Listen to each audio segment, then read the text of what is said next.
আমি একটা কাজ করে থাকি সবসময়, কোনো কিছু আপনাদের সাথে শেয়ার করার আগে সেটা আমি আগে নিজে নিজে এক্সপেরিমেন্ট করি, মানে নিজের উপরে সেটা আমি রান্নাটা নিজে করি এবং ফ্যামিলির সবাইকে নিয়ে খেয়ে থাকি। যদি সবাই বলে যে না এটা বেটার, তাহলে কিন্তু আমি আপনাদের সাথে সাজেস্ট করি।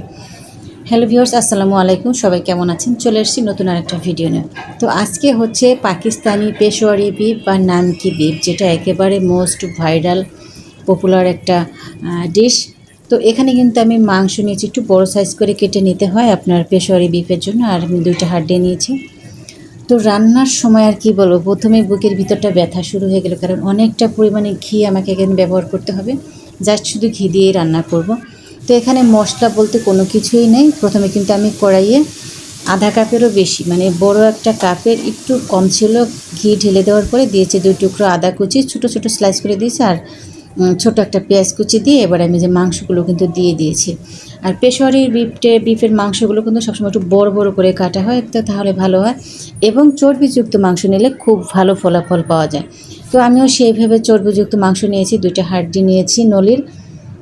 আর অবশ্যই চেষ্টা করবেন ঘিয়ের সাথে এই মাংসটা 4-5 মিনিট ভেজে একটু এরকম পর্যায়ে চলে আসলে অন্য যেগুলো কার্যক্রম আছে সেগুলো শেষ করতে। কারণ কি, এই মাংসটা কিন্তু কোনো রকমের কোনো মশলা ব্যবহার করা হয় না।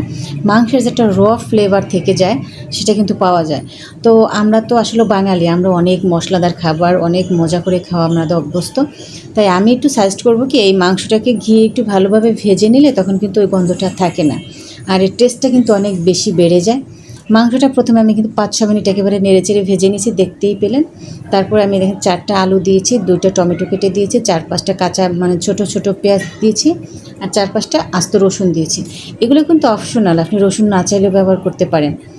ঠিক আছে, সবটা দেওয়ার পরে নেড়েচেড়ে আমি বেশ কিছুটা গরম পানি দিয়ে দিয়েছি। আর এইটা সবচেয়ে বেশি মজা আপনি তখনই পাবেন যদি এটা চুলায় 2-3 ঘন্টা বসিয়ে লো আঁচে রান্না করতে পারেন। আমি কিন্তু প্রেশার কুকারে দিয়ে 2টা সিটি দিয়ে তারপর আবার চুলায় বসিয়ে দিয়েছি, তাও মোট 1 ঘন্টা 20 মিনিটের মতো আমি রান্না করেছি। দেখেন এখন কিন্তু হয়ে গেছে, হাড্ডি থেকে মাংসটা ছেড়ে গেছে। তাহলে চিন্তা করেন কতটা সফট এবং সুন্দর হয়েছে রান্নাটা। দেখেন, একটু দেখানোর চেষ্টা করতেছি, আর এত সুন্দর ফ্লেভার কি বলবো।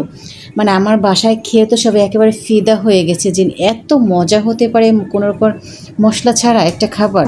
তো আলহামদুলিল্লাহ আলহামদুলিল্লাহ, আল্লাহর কাছে লাখো কোটি শুকরিয়া, আমরা সবাই অনেক তৃপ্তি সহকারে খেয়েছি।